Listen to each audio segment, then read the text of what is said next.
Martabak 116. Mari kita belajar pajak bersama KPP Pratama Rantau Prapat. Kawan pajak, kali ini kita akan bahas topik yang sangat menarik, yaitu daftar surat cinta kita harus apa. Nah, kawan pajak, obrolan kita kali ini yaitu temanya tentang SP2DK atau surat permintaan penjelasan atas data dan atau keterangan. Nah, ayo nih, siapa nih kawan pajak yang pernah dapat SP2DK tapi bingung nih mau ngapain? Mau diapain surat nih ya kira-kira? Oke, kawan pajak, bersama saya kali ini Khairul, penyuluh pajak KPP Pratama Rantau Prapat. Kita kali ini kedatangan tamu yang sangat istimewa, jauh-jauh kita datangkan dari Pematang Siantar. Hari ini kita kedatangan Bapak Teguh Pribadi Prasetya, Kepala Bidang Pendaftaran, Ekstensifikasi dan Penilaian Kanwil DJP Sumatera Utara. Assalamualaikum Pak. Waalaikumsalam warahmatullahi wabarakatuh. Selamat datang di KPP Pratama Rantau Prapat. Gimana kabar Pak hari ini? Alhamdulillah sehat walafiat semuanya, dan semoga rekan-rekan di KPP Pratama Rantau Prapat dan juga termasuk di KP2 KP Kuala Lumpur maupun KP2 KP Kota Pinang, dan tentunya untuk seluruh warga masyarakat di wilayah KPP Pratama Rantau Prapat dalam keadaan sehat walafiat semuanya juga seperti itu. Baik, amin. Luar biasa sekali Pak. Nah, lanjut ke materi nih Pak. Oke. Di kantor kita nih Pak, di kantor Prapat banyak nih wajib pajak yang datang. Dia datang bawa surat nih Pak, bawa SP2DK. Datang ke sini bingung nih Pak. Ini Pak, suratnya mau diapain? Apa nih yang maksudnya? Bahkan maksud suratnya pun kadang nggak nangkep mereka. Oke. Jadi biar kita bantu kasih penjelasan nih kepada para wajib pajak, kawan pajak semua, boleh nih Pak kita jelasin dari apa sih Pak sebenarnya SP2DK itu sendiri Pak? Pengertiannya. Oke, terima kasih. Sebelumnya, Bismillahirrahmanirrahim. Assalamualaikum warahmatullahi wabarakatuh. Selamat sore, salam sejahtera untuk semuanya. Salam satu bahu dan juga salam Nusantara. Jadi gini Mas, para wajib pajak itu kalau mendapatkan surat cinta ya, atau SP2DK sebetulnya adalah surat permintaan penjelasan data dan keterangan. Tidak usah ragu, tidak usah khawatir, tidak usah terus kemudian galau dan sebagainya, tidak usah, karena SP2DK itu sifatnya adalah klarifikasi. Nah, klarifikasi terhadap apa sih? Klarifikasi terhadap database yang ada di internal Direktorat Jenderal Pajak. Itu bisa dari data keuangan, kemudian data pemicu kalau kami mengatakan, kemudian juga bisa data transaksi jual beli dan sebagainya. Itu akan diklarifikasi oleh rekan-rekan AR dimanapun ARD, tidak hanya di KPP Pratama atau Prapat, diklarifikasi kepada wajib pajak, sehingga kalau mereka bisa membuat atau menyampaikan klarifikasi itu tadi silahkan ditanggapi dengan secara positif. Jadi intinya ya diterima dulu, tidak perlu harus takut dan sebagainya, karena Direktorat Jenderal Pajak ini sudah semakin luar biasa sekali dengan keterbukaan informasi dan sebagainya. Seperti itu Mas. Berarti prinsipnya klarifikasi ya Pak? Betul, seperti itu. Nah, kalau gitu boleh nih Pak kita tanya, kira-kira dalam dari penerbitan SP2DK ini dari siapa Pak? Apakah dia sistem atau mungkin hasil analisis orang per orang atau gimana Pak? Oke, jadi tadi saya sampaikan bahwa sekarang ini era informasi digital ya, atau informasi dan pengetahuan teknologi digital itu luar biasa sekali. Jadi salah satu upaya Direktorat Jenderal Pajak di dalam validitas data, di dalam kemudian menyampaikan atau memberikan pelayanan lebih baik, ini seiring berkembangnya waktu dengan teknologi informasi, semakin lama semakin bagus. Salah satu contoh saya sampaikan ada data namanya Automatic Exchange of Information, itu data keuangan, dan itu sudah hampir sebagian negara di belahan dunia manapun sudah sepakat. Ada keterbukaan informasi data keuangan antar negara satu dengan yang lain, di mana salah satu bagian dari negara itu adalah Indonesia. Nah, tentunya pelaporan perpajakan. Jadi secara sistem ada aplikasi, ada sistem database dari di kantor pusat Direktorat Jenderal Pajak. Sistem itulah yang menyimpan data keuangan, tadi saya sampaikan transaksi jual beli, terus kemudian data rekening dan apapun masuk. Nah, kemudian ada mekanisme tahapan berikutnya, ada cleansing data dan sebagainya, sehingga nantinya akurasi validitas data itu semakin bagus. Nah, disitulah dasar dari teman-teman AR akun representatif itu membuat SP2DK tadi atau surat cinta ya kepada wajib pajak, sehingga data kevalidasinya insya Allah sangat-sangat bisa dipertanggungjawabkan. Nah, aktornya siapa? Kalau bicara aktor di sini adalah menjalankan peran itu adalah aktor representatif seperti itu. Mereka lah yang mengampu atau membawai. Kalau ada di sini adalah ada AR kewilayahan, ada juga AR strategis. Nah, AR strategis mungkin satu AR itu atau WP strategis, WP yang sudah di filter. Kalau di KPP, di setiap KPP kurang lebih sekitar 500. Nah, 500 AR-nya WP strategis itu ada di seksi pengawasan 1. Katakan ada 5, berarti masing-masing mendapatkan 100 WP yang diampu atau dikelola, ya, dikelola baik terkait dengan nanti ada pelaporannya dan pembayaran sebagainya. Nah, khusus untuk yang WP pengawasan 2, 3, 4, 5, bahkan 6 kalau di KPP kewilayahan di Kanwil di Sumatera Utara 2 itu adalah di KPP Pratama Siantar, Matang Siantar dan Setumbuhan. Itu ada 5 kepala seksi pengawasan 2, 3, 4, 5, 6 yang membawai kewilayahan. Nah, itulah aktornya sebetulnya. Mereka lah yang sebetulnya bukan aktor ya, tapi teman-teman AR itulah yang diberikan kemenangan, diberikan amanah oleh undang-undang untuk membuat tadi selain SP2DK, mereka juga memberikan konsultasi dan seterusnya seperti tentunya sesuai dengan peraturan perundang-undangan seperti itu. Berarti intinya Pak, datanya dari sistem dulu, Betul. kemudian di cleansing, dieksekusi sama AR-nya masing-masing. Betul. Ya, Seperti intinya itu. agar data SP2DK-nya ini pasti udah valid ya Pak, bukan Iya. data kaleng-kaleng ya Pak. Bukan. Kadang-kadang Jadi- BP bingungnya, ini dari mana Pak? Gitu Betul, pertanyaannya. makanya tadi saya sampaikan di zaman sekarang ini keterbukaan informasi sudah luar biasa sekali, ya. Sudah sedemikian sulit untuk kita berkelit ya terhadap transaksi-transaksi yang selama yang kita lakukan itu di zaman sekarang sudah banyak mengetahui. Nah, sedikit saya mungkin revisi sedikit. Sebetulnya AR bukan eksekusi ya. Nanti kalau eksekusi konotasinya kepada wajib pajak agak kurang ya. Menindaklanjuti data-database yang ada di sistem aplikasi Nasional Direktorat Jenderal Pajak tentunya sesuai dengan ketentuan peraturan seperti itu. Ya Pak, kita lanjut lagi Pak. Oke. Nah, tadi kan ada wajib pajak yang bertanya, kenapa saya yang dapat SP2DK, kenapa tetangga saya tidak? Padahal tetangganya di kiri, di kanan ada yang mungkin punya usaha bisa jadi lebih bagus dari dia. Betul. Nah, gini Mas, yang pertama adalah kita perlu ketahui dan juga mengingatkan kepada setiap wajib pajak bahwa sistem perpajakan Indonesia ini sejak reformasi pertama sebetulnya ada 1984 itu dari namanya official assessment menjadi self assessment. Kalau official assessment adalah aparat Direktorat Jenderal Pajak yang menghitung, kemudian menyerahkan hitungan itu tadi untuk dibayarkan kepada wajib pajak. Tapi begitu berubah reformasi pertama tahun 1984 yaitu self assessment adalah pemerintah atau negara dalam hal ini memberikan kepercayaan sepenuhnya kepada wajib pajak untuk menghitung, kemudian untuk membayar atau menyetor dan kemudian untuk melaporkan. Artinya apa? Kembali tadi bahwa negara sudah memberikan kepercayaan sepenuhnya, apapun yang dilaporkan, apapun yang disetor dianggap benar, kecuali dilakukan tindakan pemeriksaan dan penagihan. Ya. Itu yang pertama. Kemudian yang kedua, bahwa tadi disampaikan bahwa kok teman saya saja, sementara tetangga saya, kerabat saya, kolega dan sebagainya, nampaknya perlu juga nih harus dapat SP2DK. Nah, ini sebetulnya di Direktorat Jenderal Pajak punya sarana namanya adalah IDLP. Ada namanya informasi, ada namanya laporan, dan kemudian namanya data tadi GLP, jadi informasi, data, laporan dan pengaduan. Ini adalah merupakan wujud sebetulnya kesadaran wajib pajak dalam hal ini untuk saling peduli. Saling peduli itu untuk siapa sih? Tidak lain tidak bukan adalah saling peduli untuk negara kesatuan Republik Indonesia, di mana para wajib pajak kita sendiri adalah ya lahir di Indonesia, besar di Indonesia, tumbuh dan berkembang bahkan sampai nanti waktunya akan dikebumikan di Indonesia seperti itu. Jadi kami pun juga membutuhkan Direktorat Jenderal Pajak. Tadi saya sampaikan bahwa Direktorat Jenderal Pajak punya database secara nasional, tetapi ada kemungkinan juga ada beberapa data-data yang mungkin karena masih transformasi itu belum masuk ke database itu tadi. Nah, kami berharap bahwa kepedulian masyarakat seperti itu bisa disampaikan dengan cara ada namanya metode IBLD.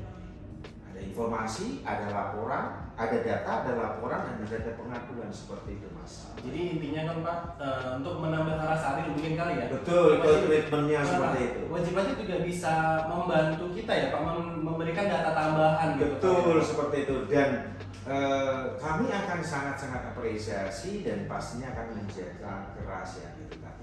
Gitu, Mas. Jadi dijamin nih kawan pajak, kalau misalnya ada kawan pajak yang membantu kita memberikan data, kerahasiaan data yang memberikan, siapa nih yang memberikan data itu kami rahasiakan. Jangan takut dikira, wah nanti saya kibus nih, bahasa kita kan ini membocorin data, enggak. Data itu pasti kalau untuk perpajakan ya tentu akan kami rahasiakan siapa sumber informasinya. Nah, berikutnya nih Pak, kita lanjut. Kira-kira kapan nih Pak SP2DK diterbitkan? Apakah dia periodik kayak SPD tahunan, mungkin harus awal tahun atau per periode 3 bulan sekali, atau mungkin sepanjang tahun Pak bisa diterbitkan oleh AR? Sebetulnya tidak dikatakan itu periodik 3 bulanan, 6 bulan ataupun tahunan ya kalau seperti ketelapan SPT. Jadi SP2DK itu diterbitkan kapanpun. Ya, tadi saya sampaikan di awal bahwa ada database, di situ ada antara lain mungkin data keuangan, data transaksi jual beli, terus kemudian data akuisisi saham dan sebagainya. Nah, saat disitulah AR tugasnya di samping menerbitkan SP2DK, mereka bertugas untuk menganalisa data tersebut. Dari data sedemikian banyaknya, mereka harus melakukan skala prioritas. Ya. Karena apa? Karena tidak mungkin satu AR ini dia bisa mengawasi atau mengampu bisa 20.000 wajib pajak, tentu tidak akan mungkin. Jadi AR sendirilah yang harus membuat skala prioritas di mana data yang paling tidak mungkin satu potensinya besar, kemudian adalah dampak untuk side effect untuk wajib pajak lainnya di komunitas itu, sehingga akan memunculkan, menaikkan kesadaran dan kepedulian perpajakan itu tadi. Jadi sekali lagi tidak periodik, tetapi kapanpun adalah bisa seperti itu. Berarti nggak harus ada waktu tertentu ya Pak? Betul. Nah, satu lagi nih Pak, kadang-kadang ada wajib pajak yang nanya gini, Pak saya dapat SP2DK, tapi kok tahunnya 2018 ya Pak? Sekarang kan 2022, kenapa kok yang lama-lama? Kenapa udah sekarang nih? Gitu ya Pak? Nah begini, tadi saya sampaikan antara secara manusiawi bahwa seorang AR itu dia mengampu atau mengawasi lebih daripada 2.000, kebayang nggak? Iya, Ya. banyak sekali. Kalau bahasanya anak muda sekarang ini, kebayang nggak sih bro? Iya. Pening bro, maka ada skala prioritas. Jadi dimungkinkan ya selama dalam hal ini adalah kalau 2018 itu tahun pajaknya ya. Sekarang tahun 2022 berarti masih dalam jangka waktu belum kadaluarsa atau belum 5 tahun. Ya, bisa nggak sih kalau 2015 misalkan? Bisa saja, tapi itu mekanismenya sudah lain. Ya, nah kembali tadi bahwa data 2018 itu sangat mungkin sekali bahwa wajib pajak, kami mengatakan secara positive thinkingnya adalah bahwa wajib pajak itu diberikan kepercayaan sepenuhnya negara. Jadi dia menghitung, menyetor dan melaporkan. Nah bisa jadi karena sisi manusiawinya, bahwa wajib pajak itu khilaf, ada kesalahan, ada kelupaan lah, tidak ngisi. Sementara mereka sebetulnya ada satu transaksi. Jadi kembali tadi esensinya SP2DK ini adalah bersifat klarifikasi. Nah di klarifikasi ini tadi sebaiknya wajib pajak segera memberikan klarifikasi. Ya, itu ada tenggat waktunya mungkin 14 hari kalau tidak salah. Karena apa? Kalau tidak diklarifikasi, segera diklarifikasi, maka seorang akun representatif atau AR dia punya kewenangan untuk wajib menerbitkan LHP2DK, laporan hasil permintaan penjelasan data dan keterangan. Nah jangan sampai LHP2DK pun juga tidak direspon, akhirnya nanti akan jenjang berikutnya adalah akan dilakukan pemeriksaan, kemudian akan bisa dilakukan dengan bukti permulaan dan sebagainya. Seperti itu Mas. Berarti intinya kalau karena kita ada daluarsa 5 tahun ya Pak, selama belum lewat daluarsa masih boleh kita terbitkan. Betul sekali. Nah ini tadi Pak, mungkin sudah Bapak sebutkan di awal, tapi boleh ditegaskan kembali Pak. Jadi langkah pertama yang harus dilakukan wajib pajak ketika dia menerima SP2DK itu harus ngapain dulu? Oke, langkah pertama adalah mereka harus segera merespon atas SP2DK tadi ya. bisa melalui saluran informasi. Saya yakin teman-teman di KPP Pratama Rantau Prapat sudah memberikan lewat saluran nomor telepon ya, call center atau apapun. Kemudian juga saya yakin di KPP juga di ARR juga membentuk ada WA group ya. Dan itu bisa-bisa saja. Silakan sesegera mungkin. Yang jelas adalah jangan ada satu kekhawatiran terlebih dahulu, jangan ada ketakutan ya. Tidak perlu sepanjang pelaporan itu benar. Dan klarifikasi itu sifatnya bukan kemudian mutlak kebenaran ada di kami, tidak seperti itu. Nah, kemudian juga mempersiapkan diri membawa dokumen-dokumen yang kira-kira ada kaitan dengan materi yang dipertanyakan atau diminta penjelasan dari AR tersebut.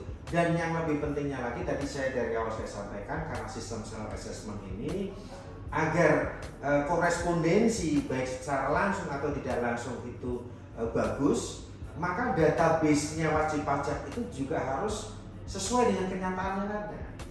Maksudnya begini, pada saat wajib pajak pertama kali mendaftar sebagai wajib pajak untuk mendapatkan NPWP, misalkan nih, Tuan A ini awal mulanya adalah kediamannya di Jalan Hasan, misalkan di Jalan Hasan nomor 1 RT 01 RW 02 Rantau Prapat. Seiring berkembangnya waktu, usahanya Pak Tuan A ini luar biasa berkembang nih. Tentu beliau akan mencari tempat yang representatif. Beliau pindah ke jalan, misalkan ke Jalan Jawa nomor sekian. Nah, hal seperti ini harusnya segera disampaikan kepada KPP setempat, dalam ini KPP Pratama Rantau Prapat, untuk update data, sehingga nanti apabila ada hal-hal seperti itu, surat itu tidak nyasar, surat itu sampai ke tangan yang bersangkutan, tidak kemudian kami istilah adalah kempos atau kembali pos, gitu Mas. Nah ini kawan pajak, informasi tambahan juga ini kawan pajak, kalau misalnya biasanya ada pindah rumah, mungkin usahanya sudah makin besar ya Pak. Pindah rumah, jalan lebih bagus, tempat yang lebih bagus, silakan laporkan ke kami, lakukan update data agar nanti kalau misalnya ada korespondensi surat, jangan nyasar ya Pak, sampai ke lokasi yang tepat. Nah tadi kita lanjut Pak, terkait dokumen, tadi kan Bapak sudah singgung sedikit dokumen yang harus dibawa. Kira-kira bisa sedikit didetailkan nggak Pak, dokumennya itu kira-kira apa aja? Terus kadang yang sering nyampe ke kita gini Pak, ini kan dokumennya tahun 2018, udah hilang Pak. Gimana tuh Pak kira-kira? Kalau dia ngakunya udah hilang kan ya Pak? Nah ini gimana, menarik nih, sebetulnya dokumen itu banyak hal. Contoh kalau mungkin transaksi jual beli ya berarti ada akta jual belinya. Terus kemudian ada, kalaupun tidak ada akta jual beli mungkin bisa jadi transaksi jual beli itu adalah di bawah tangan ya, hanya secara kertas lah ibarat kata, tanda tangan materai ataupun mungkin kwitansi, itu penting. Nah bagaimana kalau misalkan data ini hilang? Nah kalau data hilang ini ya menarik sekali, meskipun banyak terjadi, ya sebaiknya jangan hilang gitu loh. Kalaupun misalkan airnya hilang, maka konsekuensinya teman-teman air tentu tidak akan mungkin bisa kemudian mengklirkan data tersebut. Contoh misalkan dengan bukti potong pasal 21 misalkan, ternyata yang bersangkutan nggak punya, ya kan? Andai kata dia punya, mungkin langsung oke dicentang ya, berarti sudah nggak ada masalah apapun. Tapi sepanjang data atau dokumen itu nggak ada, tentunya tidak mungkin seorang AKR yang kemudian akan mengklirkan data itu. Pasti mereka berpegangan dari database yang ada. Ya ini kembali bahwa kesadaran perpajakan itu saya berharap juga semakin lama semakin tinggi, sehingga baik khususnya para wajib pajak, segala sesuatu dokumen itu jangan sampai terlewatkan, jangan sampai kemudian tidak diadministrasikan dengan baik. Ya paling tidak mungkin langkah-langkahnya tidak ada physically-nya, tetapi nanti ada scan misalkan, seperti itu Mas. Ya, kita sekarang udah banyak sistem ini ya, penyimpanan cloud ya. Betul. Drive dan lain-lain. Ya cloud ya, saya lupa. Betul. Itu kan bebas dari misalnya, mohon maaf kadang-kadang laptopnya hilang. Betul. Kalau di-upload di Google Drive kan aman ya Pak ya. Betul sekali. Karena kepentingannya bukan di AR-nya, itu salah. Kepentingan klarifikasi dokumen dan data itu ada di wajib pajak, dia yang punya kepentingan. Nah kalau kepentingan wajib pajak sendiri saja tidak atau mungkin dia abaikan, ya resiko kan Bisa juga. Seperti itu. Berarti intinya kan Pak, yang perlu kita kasih pemahaman kepada wajib pajak bahwasannya mereka juga punya kewajiban penyimpanan, pembukuan lah kita bilang. Betul. Menyimpan dokumen transaksi kalau di undang-undang sampai 10 tahun bahkan. Betul sekali seperti itu. Intinya tadi saya sampaikan ini adalah kepentingan mereka, kepentingan para wajib pajak yang para wajib pajak ini luar biasa jasanya kepada negara ini tanpa pembayaran wajib pajak negara manapun nggak akan bisa seperti itu, nggak akan bisa berkembang, nggak akan bisa maju seperti itu. Nah gitu kawan pajak, diingat lagi. Jadi kepentingan penyimpanan dokumen itu bukan untuk kami di kantor pajak, tapi justru lebih penting untuk kawan pajak sekalian, keperluan pribadi atau usahanya si kawan pajak. Nah, kita lanjut lagi nih Pak. Oke. Ada lagi stigma negatifnya sampainya gini Pak. Ini kalau misalnya kami terima SP2DK berarti pasti masih ada pajak yang kurang dibayar. Nggak enaknya kata pastinya ini Pak. Nanti kalau saya datang berarti harus bayar pajak. Apakah berarti memang kalau terima SP2DK pasti bayar pajak nggak Pak? Nggak harus seperti itu. Contoh misalkan tadi, jadi saya sampaikan kalau memang satu contoh kecil, kalau dia memang sudah melakukan pembayar, katakanlah di sini ada bukti potong, ya nggak usah takut aja.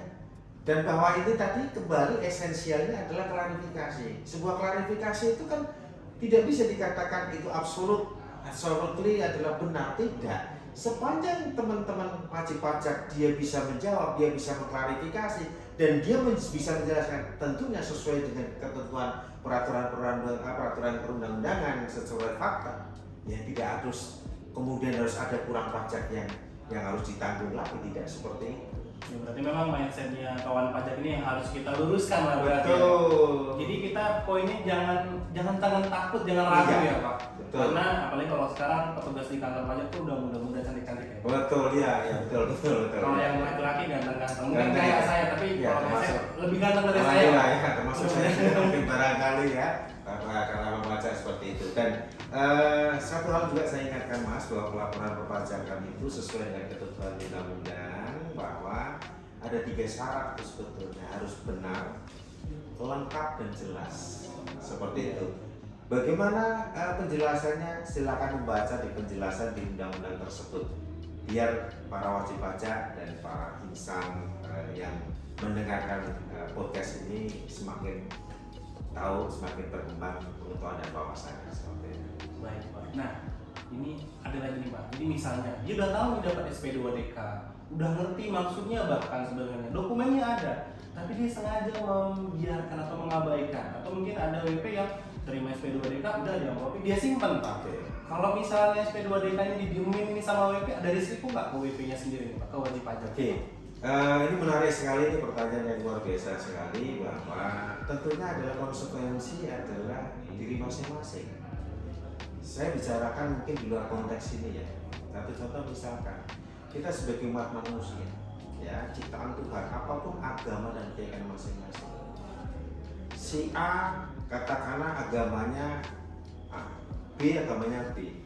Si A ini melaksanakan ketentuan agama dan keyakinan yang disembah ya. Terus kemudian yang sementara si B tidak. Pertanyaannya, konsekuensinya lebih enak mana sih sebetulnya? Pastinya kan lebih enak si A yang dia adalah sebagai penganut agama keyakinan tersebut menjalankan sesuai perintah Tuhan yang dia yakin, agama yang dia yakini. Pasti konsekuensinya jauh lebih enak. Iya betul. Dibandingkan yang tidak mematuhi. Kan gitu. Artinya gini, bahwa si B ini manusia yang diciptakan tetapi tidak pernah menyembah Tuhannya, kan gitu ya. Ya tentu Tuhannya marah dong, kan gitu. Iya. Kan gitu. Nah ini secara analogi, mungkin secara ekstrem. Kembali kepada terkait dengan bagaimana kalau misalkan ada wajib pajak tidak mengindahkan SP2DKT tadi, disimpan karena lupa ataupun sengaja, maka konsekuensinya adalah AR akan menerbitkan adalah laporan atau LHP2DK. Dengan apa? Dengan dasar data yang tadi akan minta diklarifikasi, karena tidak diklarifikasi maka dia hanya istilahnya apa adanya. Ya. Nah kemudian kalau ditangkapin lagi maka akan tadi saya dari awal saya pernah sempat singgung bahwa akan dilakukan usulan pemeriksaan atau audit, sudah bukan AR lagi tapi fungsional pemeriksa pajak. Nah kalau sudah fungsional pemeriksa pajak artinya tadi disampaikan kalau self assessment itu sebetulnya negara memberikan kepercayaan semuanya, dianggap benar Bahkan AR memberikan klarifikasi aja, ini masuk koridor dianggap benar, kecuali sudah masuk tahap auditor atau fungsional pemeriksa pajak. Ya, paling tidak secara tersirat sudah tidak dipercaya nih laporan keuangannya. Dan kalau sudah masuk di ranah fungsional pemeriksa pajak, maka dokumen-dokumen itu wajib hukumnya untuk disampaikan. Apabila ada dokumen yang tidak lengkap, maka akan dilakukan koreksi seperti itu. Artinya tadi kembali ya konsekuensi ada di wajib pajak itu tadi. Ini sebenarnya untuk kepentingan mereka. Betul. Berarti intinya tidak boleh didiamkan ya Pak. Betul. Pasti ada tindak lanjutnya nih berarti. Betul. Ya. Berarti kalau untuk selama ini ada wajib pajak yang mendiamkan SP 22DK, siap-siap aja berarti bakal ada tindak lanjut lagi, bisa-bisa sampai ke usulan pemeriksaan. Betul. Mungkin ada tambahan dari saya. Kalau misalkan ada beberapa wajib pajak yang tidak mengindahkan, sebetulnya yang bersangkutan atau wajib pajak tersebut tidak peduli kepada siapa, kepada negara kesatuan Republik Indonesia, di mana yang bersangkutan dilahirkan di bumi Indonesia, besar di Indonesia, tumbuh berkembang, terkenal bahkan kaya raya di Indonesia, bahkan nantinya kelak setelah berakhirnya usia akan juga dikepedulikan. Jadi tidak ada kepedulian sama sekali. Seperti itu, Mas. Nah, terakhir nih Pak, ada kesan atau pesan-pesan nih Pak untuk para wajib pajak kita yang di KPP Rantau Prapat nih Pak, dari Bapak ke para wajib pajak. Oke, terima kasih nih. Kesan dan pesan ini adalah para wajib pajak yang saya banggakan dan yang saya muliakan, bahwa apabila ada mungkin pertanyaan, ada kurang pengetahuan, kurang wawasan, silakan segera menghubungi ya ke mana, ke KPP Pratama Rantau Prapat, dan atau bisa juga ke KP2KP ya, Kuala Hulu, dan juga KP2KP Kota Pinang. Saya yakin bahwa rekan-rekan saya di bawah kepemimpinan Pak Tunas selaku Kepala KPP Pratama Rantau Prapat ini akan dengan senang hati, dengan lapang dada akan menyambut Anda semuanya. Bahwa jangan pernah takut untuk datang kantor pajak. Ya, teman-teman saya itu luar biasa sekali. Tadi disampaikan yang pegawai wanitanya cantik-cantik, kemudian yang laki-laki juga ganteng-ganteng, dan saya jamin pelayanan luar biasa sekali. Ya, luar biasa sekali. Anda sampaikan aja keluhan, ya. Anda sampaikan keluhan, Anda sampaikan kalau perlu misalkan begini, Pak, saya kesulitan untuk misalkan mengisi bagaimana SPT tahunan dan sebagainya. Misalkan wajib pajak itu adalah sebagai badan hukum, sampaikan segera agar diminta kalau perlu adakan Pak sosialisasi seperti itu ya. Kemudian juga bahwa sekali lagi kewajiban perpajakan itu adalah bentuk dari kepedulian terlebih dahulu, kemudian meningkat menjadi sebuah kesadaran bagaimana kita sebagai anak bangsa mewujudkan atau mengimplementasikan sebagai cinta terhadap tanah air. Disitulah sebagai bukti kita, bakti kita kepada Ibu Pertiwi. Kalau bukan kita, siapa lagi? Kalau bukan sekarang, kapan lagi? Demi Indonesia maju dan jaya. Seperti itu, Mas. Nah, baik Pak, jadi boleh kita simpulkan nih Pak podcastnya kali ini. Temanya intinya wajib pajak nggak perlu ragu lagi ya Pak ya. Terkait kalau misalnya dapat SP2DK, jangan ragu, jangan takut, siapkan dokumennya, lakukan segera klarifikasi, paling lambat 14 hari ya Pak ya. Betul. Dan silahkan datang ke KPP, jangan ada keraguan. Kalau kawan pajak sekalian terima SP2DK belum tentu berarti harus ada bayar lagi. Selama datanya dokumennya sudah lengkap, itu bisa selesai ya Pak ya. Gitu. Nah, luar biasa sekali Pak Teguh. Kami mengucapkan terima kasih sebesar-besarnya atas kedatangan Bapak ke KPP Pratama Rantau Prapat jauh-jauh nih Pak dari Siantar. Semoga Bapak dan tim yang hadir selalu sehat dan semakin sukses. Amin. Sampai mudah-mudahan bisa boleh lagi Pak kita Amin. Oke kawan pajak, demikian podcast kita kali ini. Nah, ingat selalu kawan pajak, selalu pantengin media sosialnya KPP Pratama Rantau Prapat. Ada podcast kita Martabak, ada Instagram, Twitter, Facebook, dan lain-lain untuk mendapatkan informasi terbaru dan terupdate terkait dengan perpajakan. Saya Khairul Azwar, penyuluh pajak dari KPP Pratama Rantau Prapat. Mohon pamit, mohon undur diri. Dan saya Teguh Pribadi Prasetyo. Sama-sama kita Pak, temanya Pajak Kuat Indonesia Maju. Oke. Pajak Kuat Indonesia Maju. Oke kawan pajak, kita tutup dengan pantun. Merapikan rambut, memakai sisir. Cakep. Tidak lupa pakai minyak wangi. Artinya, Untuk kawan pajak yang sudah menonton sampai akhir, terima kasih dan sampai jumpa lagi.